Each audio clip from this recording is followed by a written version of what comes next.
Hola a todos, mi nombre es Grandebuenis Natalie y este es mi TP de reproducción por semillas y estrés hídrico. Antes que arrancar mi trabajo práctico, quería hacer un repaso sobre algunos temas de teoría que me parecieron importantes, ya que los voy a utilizar en el desarrollo de mi trabajo práctico, ¿sí? Bien, para arrancar quiero hablar de germinación, que es un conjunto de fenómenos por los cuales el embrión, que está dentro de la semilla en estado latente, reanuda su crecimiento y se desarrolla para formar una plántula. Este proceso de germinación tiene 4 etapas, en donde en el primero encontramos la imbibición, que no es más que el ingreso de agua a la semilla por diferencia de potencial, ¿sí? Acá las estructuras de la semilla empiezan a recuperar sus funciones, se reactiva la respiración y la semilla ya sale de su estado metabólico basal. En realidad el embrión sale de su estado metabólico basal. En la segunda fase de síntesis y activación de los sistemas enzimáticos hay dos fenómenos fundamentales. Uno es la reactivación de enzimas y la otra es la producción de más enzimas, ¿sí? La síntesis. En la etapa 3, estas enzimas que se sintetizaron y se activaron en la etapa 2, lo que hacen es degradar la sustancia de reserva, como los hidratos de carbono, lípidos y proteínas, y ponerlas a disposición del embrión, ¿sí? Y la etapa 4, donde tenemos elongación de las células del embrión y emergencia de la radícula, es donde todos estos últimos nutrientes, ¿sí?, nutren al embrión y se da el inicio del crecimiento con la emergencia de la radícula. Algo que me parece importante destacar por la naturaleza de mi trabajo práctico son los factores que afectan la germinación, ¿sí?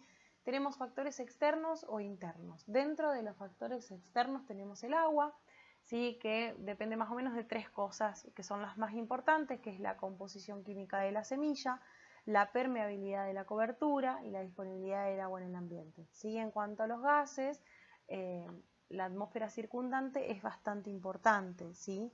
Y la temperatura, las semillas de las diferentes especies van a tener siempre una temperatura óptima, un rango de temperatura óptima en realidad, en la cual es por bajo de este o por arriba de este la germinación ya disminuye, ¿sí?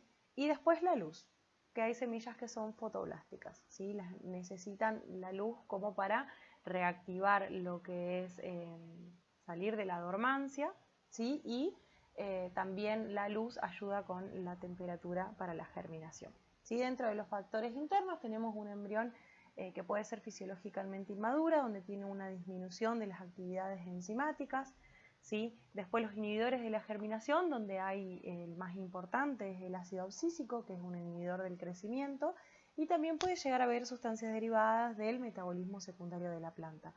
Y la presencia de tegumentos duros, que lo que más causan es la impermeabilidad al agua y al oxígeno y la resistencia a la expansión. Antes de arrancar con el desarrollo de mi trabajo práctico, quiero dejar en claro también el término de dormición, ¿sí? Hay 2 dormiciones en la semilla. La primera es la dormición primaria, que se produce durante la maduración del embrión, durante la desecación del mismo, en la última etapa de su desarrollo, en el cual lleva a que el embrión permanezca en estado latente con un metabolismo mínimo, ¿sí? Y la dormición secundaria es la que está vinculada fundamentalmente a lo que exponía anteriormente de los factores que afectan la germinación. Mi trabajo práctico va a tratar básicamente de errores cometidos durante la germinación de 3 especies diferentes, y los voy a relacionar con la fisiología de la germinación, ¿sí? Mi primer intento fueron vincas, la siembra el 29 del 8 en un germinador, que fue un tupper con servilletas de papel dentro de un mueble en el cual ingresaba algo de luz. 15 días posteriores vi que no germinaban, entonces intenté sembrarlas en estas macetitas número 6 con un sustrato comprado, bien drenado, ¿sí? Algunas de estas semillas tenían la radícula emergida.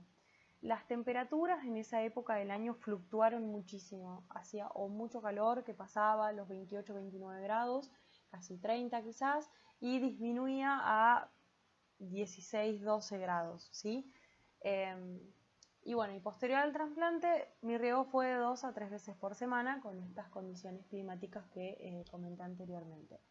Busqué los requerimientos para la germinación de vinca, en el cual encontré luz indirecta, sustrato liviano y drenado, mantener la humedad durante la germinación.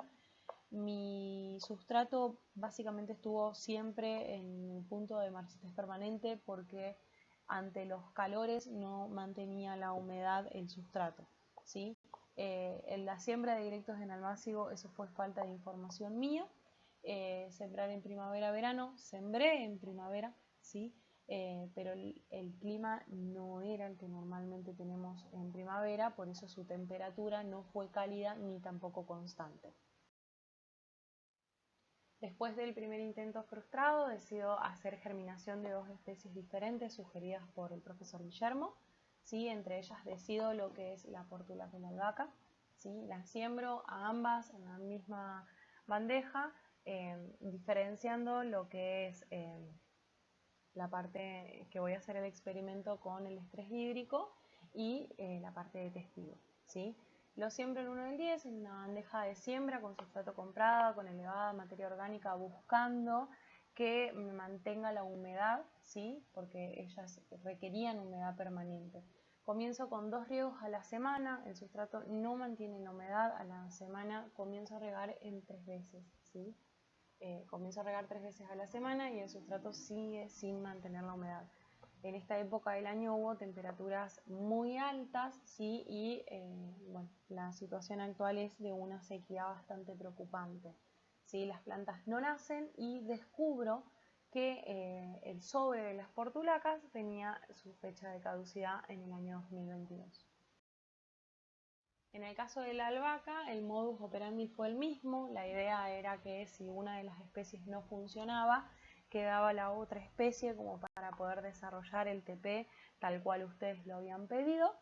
El resultado es el mismo, las plantas no nacen, ¿sí? Acá tenemos otros errores, aparte de la portulaca que tenía solamente el mantener la humedad durante la germinación. El sustrato requerido por la albahaca era un sustrato más suelto, liviano y drenado, donde acá lo que hacía yo era buscar mantener la humedad del sustrato, ¿sí? Como conclusión y relacionando toda esta serie de eventos desafortunados con fisiología vegetal, que es nuestra materia en cuestión, tengo varias hipótesis de por qué estas semillas no han roto su dormancia y no han germinado, ¿sí?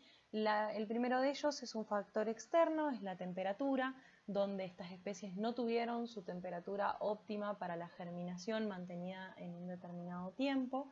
El segundo es el agua, en donde ellos no tuvieron una humedad mantenida durante la germinación. Esto lleva a que la semilla no tenga una correcta imbibición y no se dé el primer paso de la germinación, que es justamente el ingreso de agua, donde también el embrión sale de su estado de latencia, ¿sí?